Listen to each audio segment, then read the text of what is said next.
नमस्कार, आप देख रहे हैं हॉर्नबिल टीवी और मैं हूं आपके साथ निशी भाटिया। बुलेटिन की शुरुआत करेंगे उत्तराखंड से आई कुछ खास खबरों के साथ। उत्तराखंड की सांस्कृतिक पहचान और सनातन परंपराओं को सिनेमा के जरिए प्रस्तुत करने की दिशा में एक अहम पहल देखने को मिली। पर्यटन और संस्कृति मंत्री सतपाल महाराज की उपस्थिति में गौ माता के महत्व पर आधारित फिल्म मैदान में टीजर, गीत और पोस्टर लॉन्च हो चुका है। और इस मौके पर मंत्री सतपाल महाराज ने कहा कि ये खुशी की बात है कि गौ माता के महत्व को केंद्र में रखकर बड़ी ही एक फिल्म दर्शकों के सामने लाई जा रही है। उन्होंने कामधेनु इंटरनेशनल प्रोडक्शन के बैनर तले बनी गौदान फिल्म की पूरी टीम को शुभकामनाएं दी। मंत्री ने यह भी कहा कि बॉलीवुड फिल्म इंडस्ट्री बदलाव के दौर से गुजर रही है, जहां अब केवल पारंपरिक कहानियों तक सीमित न रहकर सामाजिक, सांस्कृतिक और सनातन मूल्यों से जुड़े विषयों पर गंभीरता से फिल्में बनाई जा रही हैं। प्रसन्नता की बात है कि गौमाता के महत्व आधारित फिल्म गोदान का टीजर, गाना और पोस्टर आज यहां लॉन्च किया गया।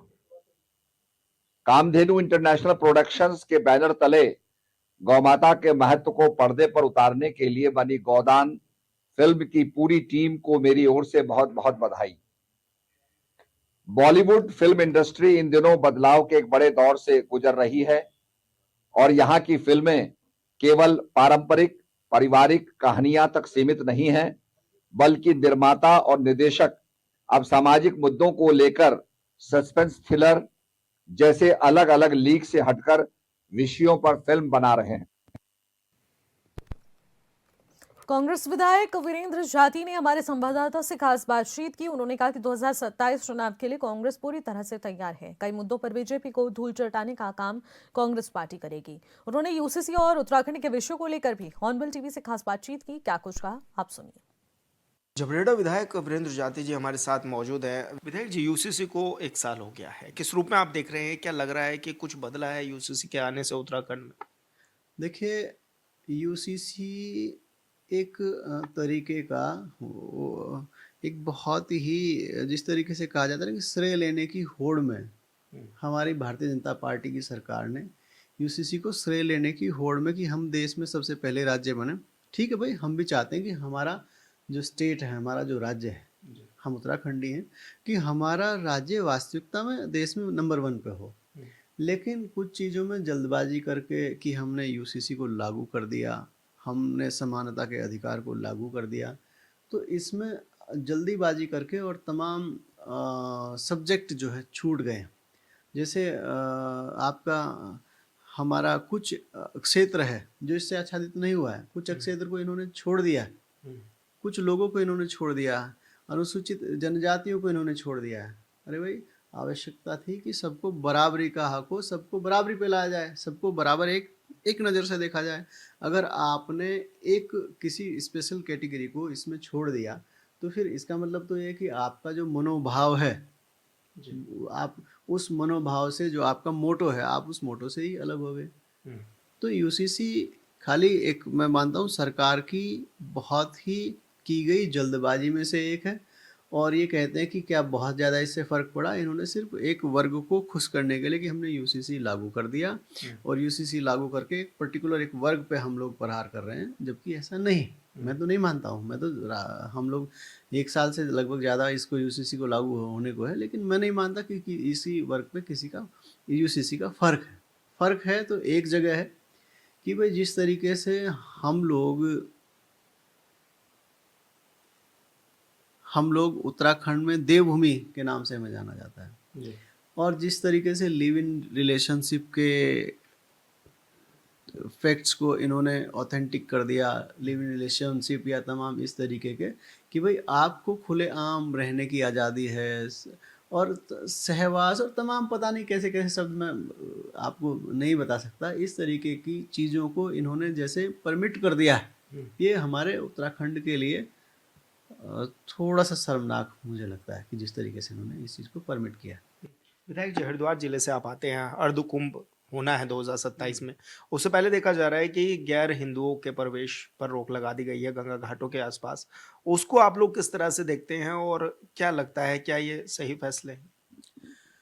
देखिए, सरकार अगर आप कहें तो भारतीय जनता पार्टी वर्गों को बांट करके और धर्म के आधार पर बांट करके पॉलिटिक्स राजनीति अपनी चमकाती है, राजनीति करती है।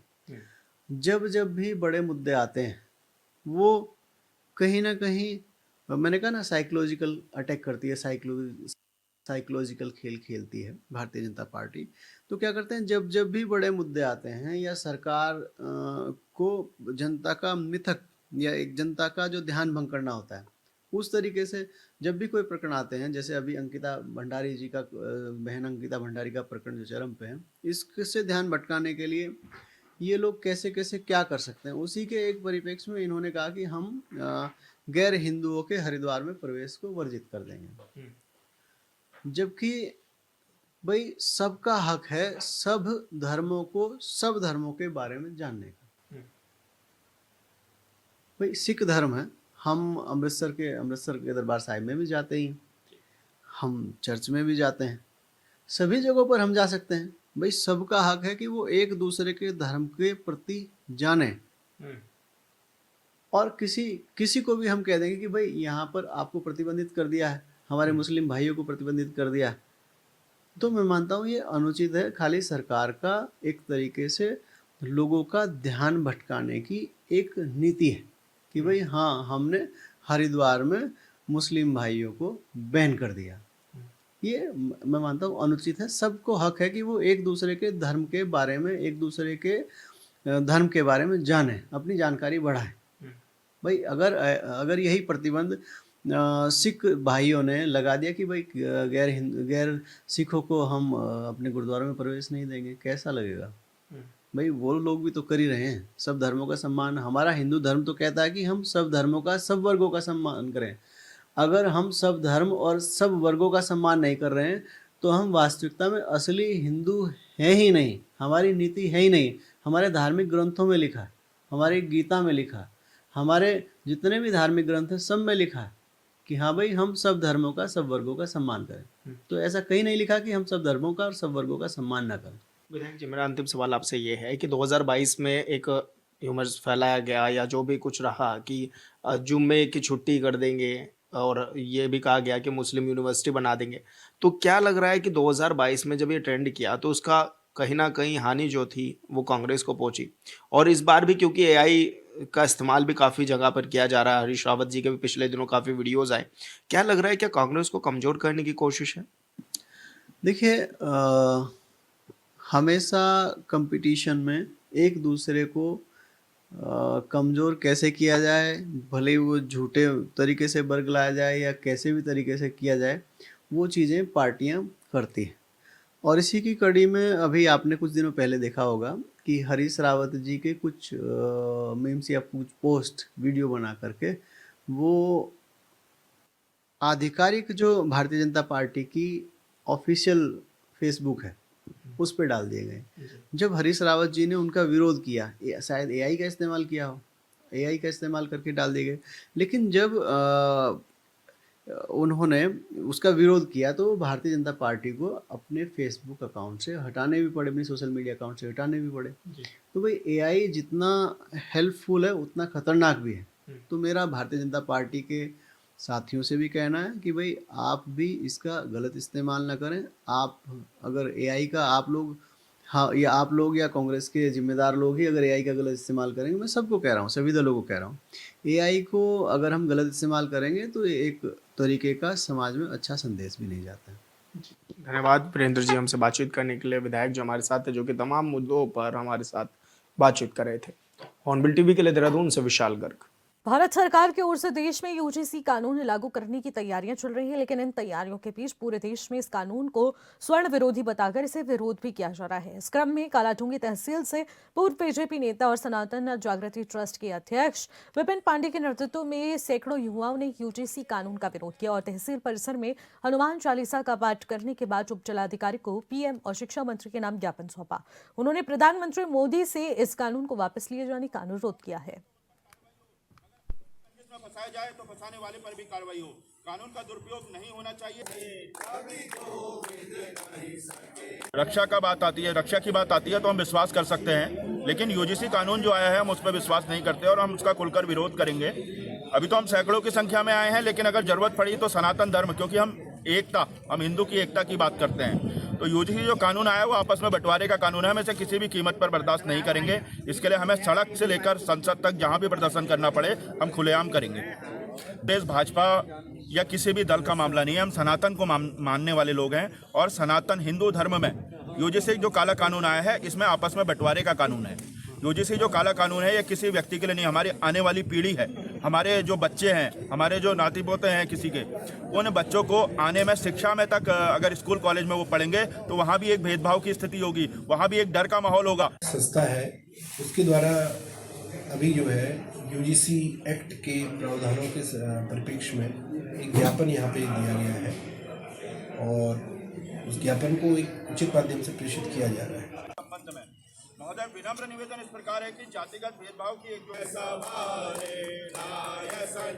इसी खबर पर ज्यादा जानकारी लेंगे। भगवान मेहरा हमारे संवाददाता सीधे हमारे साथ जुड़ रहे हैं। भगवान मेहरा, मैं आपसे जानना चाहूंगी कि आखिरकार यूजीसी कानून का जो पूरे देश भर में विरोध हो रहा है, इस कानून को वापस लिए जाने की मांग की जा रही है, लेकिन कालाडूंगी में आखिरकार किस प्रकार का विरोध इस वक्त देखने को मिला, क्या कुछ मांगे रखी जा रही है?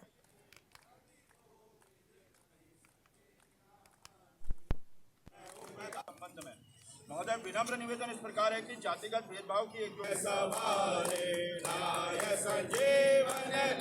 सनातन जागृति ट्रस्ट के माध्यम से हम इसको भेज रहे हैं।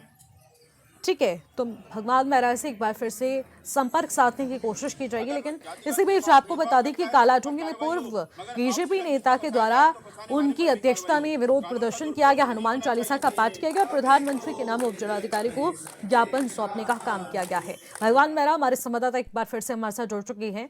भगवान मेहरा, मैं जानना चाहूंगी कि कालाडूंगी में आखिरकार यूजीसी कानून को लेकर किस प्रकार का विरोध देखने को मिला, आखिरकार क्या कुछ मांगे रखी जा रही है? कालाडूंगी के तहसील परिसर में जो है सनातन जन जागृति मंच के अध्यक्ष विपिन पांडे ने अपनी अध्यक्षता में जो है सैकड़ों युवाओं के साथ जो है उस जिलाधिकारी कालाडूंगी के माध्यम से ज्ञापन सौंपा है और उसमें प्रमुख मांगे उनकी जो है कि स्वर्ण समाज को पहले से ही आरोपी घोषित किया जा रहा है और जांच कमेटी में भी जो है प्रतिनिधित्व जो है स्वर्ण समाज को नहीं दिया गया है, तो इसके विरोध में उन्होंने इसको काले कानून का नाम दिया गया है। इसको जल्द से जल्द वापस लिए जाने की मांग की है। बिल्कुल, जिस तरीके से मांगे रखी जा रही है और इसके खिलाफ विरोध प्रदर्शन हो रहा है, क्या लगता है कि आखिरकार क्या इस कानून को वापस लिया जाएगा और कितना ये गलत स्वर्ण लोगों के लिए माना जा रहा है? क्योंकि जिस तरीके से कहा जा रहा है ये स्वर्णिम लोगों के लिए बहुत हानिकारक होने जा रहा है, हमारी आगे आने वाली पीढ़ी के लिए बहुत ज्यादा हानिकारक होने वाला है। आखिरकार इस पर अपना किस तरीके का पक्ष रखा जा रहा है? प्रदेश भर में जिस तरीके से देखा जा रहा है यूजीसी बिल के विरोध को लेकर, तो काफी जगह और काफी तादाद में लोग सामने आए हैं इसका विरोध करने के लिए और लोग तरह तरीके से अपना ज्ञापन प्रेषित करके शासन को सौंप रहे हैं। ठीक है, बहुत बहुत शुक्रिया भगवान मेहरा तमाम जानकारी के लिए। खबरों में आगे बढ़ेंगे। माघ मेले के दौरान शंकराचार्य के कथित अपमान की घटना को लेकर पंचायती निरंजनी अखाड़े के महामंडलेश्वर स्वामी आदि योगी ने कड़ी प्रतिक्रिया दी है। उन्होंने कहा कि देश इस समय सनातन धर्म के स्वर्णिम काल से गुजर रहा है और ऐसे समय में शंकराचार्य जैसे पूज्य संत के साथ अपमान की घटना होना अत्यंत गंभीर अपराध है। स्वामी आदि योगी ने स्पष्ट शब्दों में कहा कि अपराध किसी भी स्थिति में क्षम्य नहीं होता है और जिसने भी ये कृत्य किया है उसे निश्चित रूप से इस कड़ी से कड़ी सजा मिलनी चाहिए। महामंडलेश्वर स्वामी आदि योगी ने कहा कि अब इससे पहले महाराष्ट्र में भी साधु समाज के साथ इस तरीके की घटना हुई थी जिससे कि पूरे प्रदेश को उसने झकझोर कर रख दिया था।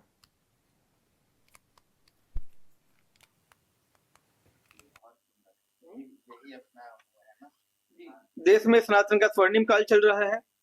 अभी कुंभ समाप्त हुआ, उसके बाद माघ मेला लगा हुआ है और दोबारा से हरिद्वार में कुंभ होना है। मैं समझता हूँ ये इतना बड़ा अपराध है जिसे क्षमा नहीं किया जाना चाहिए और जिसने भी ये किया है निश्चित तौर पर उसे सजा मिलनी चाहिए और सजा भी ऐसी सजा कि शायद आगे भविष्य में किसी साधु के पास साथ ऐसा ना हो, क्योंकि जब महाराष्ट्र में ऐसा हुआ था, एक साधु के साथ गलत हुआ तो पूरा देश का खून उबाल आया था। जब वर्तमान में ऐसा हुआ है तो आज का साधु समाज साफ तौर पर कहना चाहता है ये घटना किसी व्यक्ति यहाँ पर हम किसी की बात नहीं कर रहे हैं, ये संत समाज के साथ हुई है, तो जाहिर सी बात है कि उन्हें न्याय मिलना चाहिए और बहुत जल्द इस पर तुरंत तत्काल कार्रवाई होनी चाहिए। डोईवाली निवासी होनहार खिलाड़ी वैष्णवी कौशल ने लेह लद्दाख में आयोजित खेल इंडिया के तहत राष्ट्रीय स्तर की आइस हॉकी प्रतियोगिता में प्रतिभा का क्षेत्र का मान बढ़ाया है।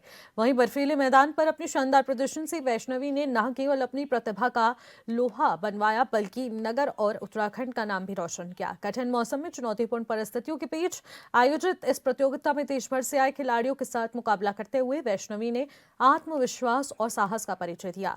वैष्णवी इस उपलब्धि से क्षेत्र में खुशी का माहौल है और क्षेत्र प्रेमियों में गर्व की भावना भी यहां देखने को मिली। वैष्णवी ने बताया कि खेल की प्रेरणा परिवार से ही मिली है और उनके पिता उत्तराखंड पुलिस में कार्यरत हैं और खुद वॉलीबॉल के राष्ट्रीय स्तर पे खिलाड़ी भी रह चुके हैं।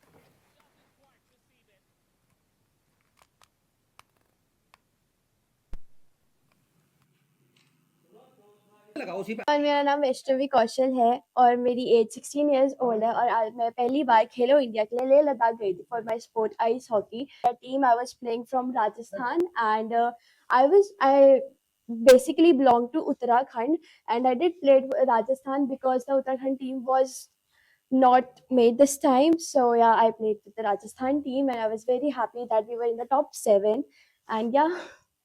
एक्चुअली मेरी सिस्टर है वो पहले फील्ड हॉकी खेलती थी तो फिर वो आइस हॉकी में पापा ने उसको करवाया एंड पापा was like that you should also try that game and I was like या बोले कि you should also try that game. मैंने कहा ठीक है कि जरूर मैं ट्राई करूंगी एंड मेरा इंटरेस्ट जो है वो डेवलप होता रहा और मेरे माइंड में एक सेट हो गया था कि मेरे को एक बार नेशनल खेलो इंडिया के लेवल पे जो 6th एडिशन होने वाले खेलो इंडिया उसमें मेरे को खेलना है एंड बाय गॉड ग्रेस की मैंने उसे खेल लिया और मैं बहुत ज्यादा खुश हूँ कि हम टॉप 7 में थे।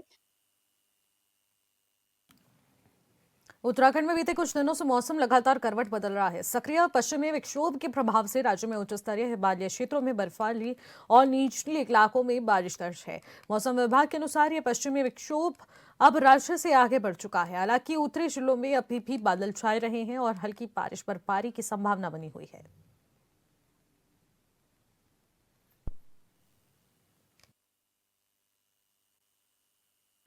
देखिए जो अभी पश्चिम विक्षोभ चल रहा था तो उसने कल जो है और आज सुबह तक जो है काफ़ी जो है रेनफॉल और स्नोफॉल दिया है काफ़ी एरिया में और बर्फबारी ज़्यादातर ऊपर जैसे हमने बताया था ज़्यादातर 2500 मीटर और 2800 मीटर से ऊपर वाले हाइट वाले एरिया में हमको मिली है।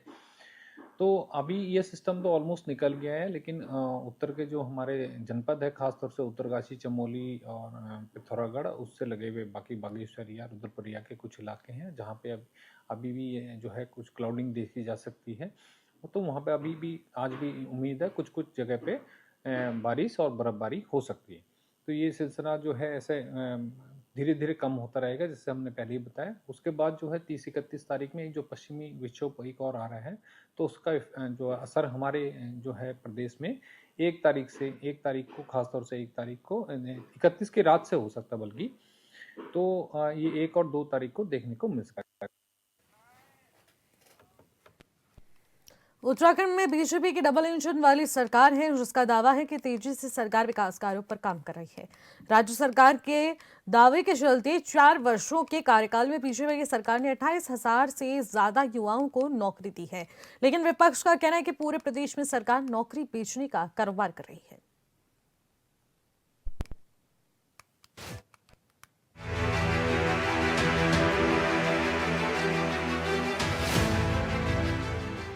देहरादून में शिक्षा विभाग की तरफ से आयोजित कार्यक्रम में मुख्यमंत्री ने 1100 से भी अधिक सहायक अध्यापकों और उधम सिंह नगर में विशेष शिक्षा के लिए चयनित 18 सहायक अध्यापकों को नियुक्ति पत्र प्रदान किए। कार्यक्रम के दौरान सीएम धामी ने ऐलान किया कि जल्द ही पुलिस विभाग में 2000 से अधिक नौकरियां दी जाएंगी। सीएम ने बताया कि बीते 4 साल में 28,000 से अधिक युवाओं को पारदर्शी तरीके से सरकारी नौकरी मिल चुकी है। आप सबके सामने आज मुझे ये कहते हुए संतोष हो रहा है कि इतनी बड़ी बड़ी संख्या में आज हर विभाग में भर्ती की प्रक्रियाएं संपन्न हो रही हैं। गरीब माता पिता के बेटे बेटियों को उनकी योग्यता, प्रतिभा और क्षमता के आधार पर जो हमारे योग्य हैं, होनहार हैं, जिन्होंने परिश्रम किया है, उन सभी को आज चयनित होने का अवसर मिलता है कि आप सभी के नियुक्ति पत्रों को मिलाकर बीते 4.5 वर्षों में 28,000 से अभी तक हम लोग 27,000 कह रहे थे, अब हाँ 28,000 से भी ज्यादा हो गई और 28,000 से अधिक युवाओं को बिना किसी सिफारिश के, बिना किसी दबाव के और बिना किसी लेन देन के योग्यता, प्रतिभा और क्षमता के आधार पर, पारदर्शिता के आधार पर नौकरी मिली है। इसमें भी अभी जो 28,000 है, इस 28,000 में 2,000 और जोड़ने वाले हैं। मुख्यमंत्री ने कहा कि हमने ये भी तय किया था कि उत्तराखंड में न अब नौकरी बिकेगी और न सिफारिश चलेगी, जिसका परिणाम है कि आज गरीब माता पिता के बेटा और बेटियां उनको उनकी क्षमताओं के आधार पर चयन का अवसर मिल रहा है। हमने सरकार में आते ही इस सड़ी गली व्यवस्था को बदलने का संकल्प लिया। जनता के आशीर्वाद से प्रदेश में देश का सबसे सख्त नकल विरोधी कानून लागू किया गया, जिसका फायदा प्रदेशवासियों को मिल रहा है। एक समय था जब प्रदेश में भर्तियां योग्यता से नहीं, चयन योग्यता के आधार पर नहीं होता था, प्रतिभा के आधार पर नहीं होता था, बल्कि सिफारिश के आधार पर होता था या पेपर लीक के द्वारा तय होता था। और मेहनत करने वाले युवा लाइन में खड़े होते थे, फार्म भरते भरते, आवेदन करते करते उनके जूते घिस जाते थे, पैरों में छाले पड़ जाते थे, माता पिता भी थक हार जाते थे, उनके हौसले टूटने लगते थे। सरकार में आए, सरकार में आते ही हमने उस सड़ी गली व्यवस्था को बदलने का संकल्प लिया, जो बरसों से दीमक की तरह हमारे सिस्टम को नुकसान पहुंचाने का काम कर रही थी। देश का सबसे सख्त नकल विरोधी कानून लागू किया। इस कानून में भर्ती परीक्षाओं को पारदर्शी, समयबद्ध बनाया और स्पष्ट संदेश दिया कि अब उत्तराखंड में न नौकरी बिकेगी, न किसी की सिफारिश चलेगी। कांग्रेस को निशाने पर लेते हुए सीएम ने आरोप लगाया कि समय ऐसा था जब प्रदेश में भर्तियां योग्यता से नहीं बल्कि सिफारिश से मिलती थी और मेहनती युवा लाइन में खड़े रहते थे। बंद कमरों में सौदे होते थे और भ्रष्टाचार व दलाली होती थी, जिसका खामियाजा हमारे युवाओं को उठाना पड़ता था। उन्होंने कहा कि कुछ लोग अच्छा काम होता देख उस पर भी सवाल उठाते हैं और अफवाहें फैलाते हैं, लेकिन सरकार जिम्मेदारी के साथ काम कर रही है।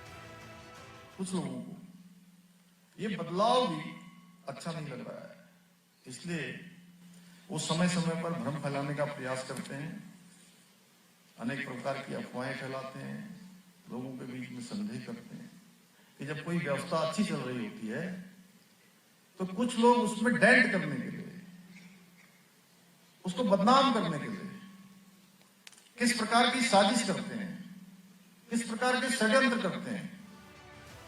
बीजेपी की सरकार का दावा है कि राज्य गठन के बाद जितनी नौकरियां युवाओं को नहीं दी गई, उससे ज्यादा नौकरियां बीजेपी की सरकार में दे दी गई हैं।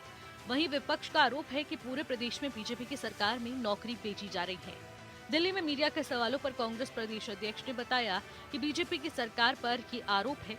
उन्होंने पिथौरागढ़ जिले में 43 फर्जी DLED प्रमाण पत्रों के आधार पर सहायक अध्यापक की नौकरी हथियाने का जिक्र किया। पूरे प्रदेश में नौकरियों को बेचने का कारोबार चल रहा है। मैं कई बार कह चुका हूं कि उत्तराखंड में नौकरियों को बेचने का कारोबार चल रहा है मंत्रियों के घरों से। ये प्रकरण भी उसी का एक हिस्सा है। लगातार पेपर लीक हुए हैं, बेरोजगारों के भविष्य के साथ खिलवाड़ हुआ है और पैसे लेकर के पेपर लीक करने के आरोप जो है भाजपा के नेताओं पे लगे गए हैं, भाजपा के तंत्र पर लगे हैं और कई भाजपा के नेता कार्यकर्ता पेपर लीक प्रकरण में जो है जेल की हवा भी खा चुके हैं। कुछ लोग जमानत पर बाहर हैं। तो जिस तरीके से पैसे का खेल पेपर लीक में हुआ है वो किसी से छुपा हुआ नहीं है। यहाँ पर तो तमाम ऐसे विभाग है जहाँ पर भ्रष्टाचार के आरोप जो है भाजपा सरकार पर लगे हुए हैं, लेकिन सरकार लगातार जो है इन आरोपों से इनकार करती रही है। लेकिन कई मामलों में CBI की जांच चल रही है, कोई इसको कैसे झुठला सकता है। जिस तरीके से भाजपा के कार्यकर्ता पेपर लीक प्रकरण में सम्मिलित पाए गए हैं, भाजपा के नेता इससे जुड़े रहे हैं, तो निश्चित तौर पर कांग्रेस प्रदेश अध्यक्ष जी ने जो आरोप लगाया है वो तथ्यों के आधार पर लगाया है। जो इस प्रदेश के अंदर चल रहा है उसी का खुलासा उन्होंने किया है, इसमें कुछ भी नया नहीं है। राज्य में कभी बीजेपी तो कभी कांग्रेस की सरकार रही और मौजूदा वक्त में 2017 से ही बीजेपी की सरकार है। दोनों पार्टियों के बीच बहस तो हो रही है, किसके समय में पैसा लेकर नौकरी बेची जाती थी और किसके समय में बिल्कुल भी नहीं। Bureau report, hornbill TV.